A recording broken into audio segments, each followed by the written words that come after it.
അസ്സലാമു അലൈക്കും വറഹ്മത്തുള്ളാഹി വബറകാതുഹു. മസ്അല പഠനത്തിലേക്ക് ഏവർക്കും സ്വാഗതം. മസ്അല പഠനം 29.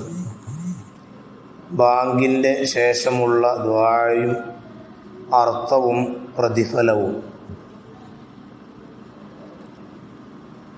അല്ലാഹുമ്മ റബ്ബ ഹാദിഹി ദഅവതി തമ്മ വസ്സലാത്തിൽ ഖായിമ ആതി മുഹമ്മദനിൽ വസീലത വൽ ഫളീല വദ്ദറജത റഫീഅ വബഅസഹു മഖാമൻ മഹ്മൂദൻ അല്ലദീ വഅദതഹു വർസുഖ്നാ ശഫാഅതഹു യൗമൽ ഖിയാമ ഇന്നക ലാ തുഖ്ലിഫുൽ മിആദ്.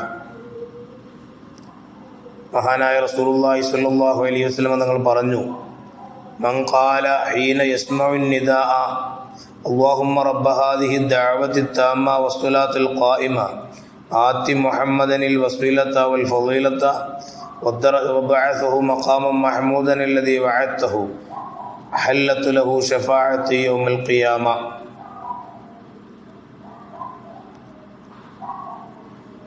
ആരെങ്കിലും ബാങ്ക് വിളി കേൾക്കുന്ന സമയം അല്ലാഹുമ്മ റബ്ബ ഹാദിഹി ദഅവതി തമ്മ തുടങ്ങിയ ദുആ പൂർണ്ണമായി അത് ചൊല്ലിയാൽ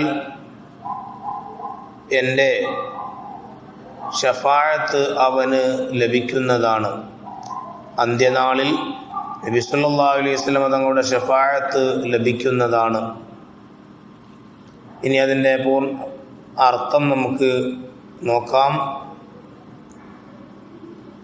ഈ പരിപൂർണമായ പ്രാർത്ഥനയുടെയും ആസന്നമായ നിസ്കാരത്തിൻ്റെയും ഉടമസ്ഥനായ അള്ളാഹുവേ, മുഹമ്മദ് നബി സല്ലല്ലാഹു അലൈഹി വസല്ലമക്ക് വസീല, ഫളീല എന്നീ പദവികളും ഉന്നതമായ സ്ഥാനവും നീ നൽകണമേ.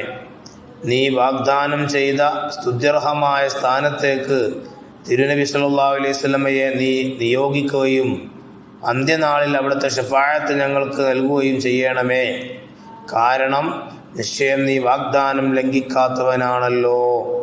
അസ്സലാമു അലൈക്കും വറഹ്മത്തുള്ളാഹി വബറകാതുഹു.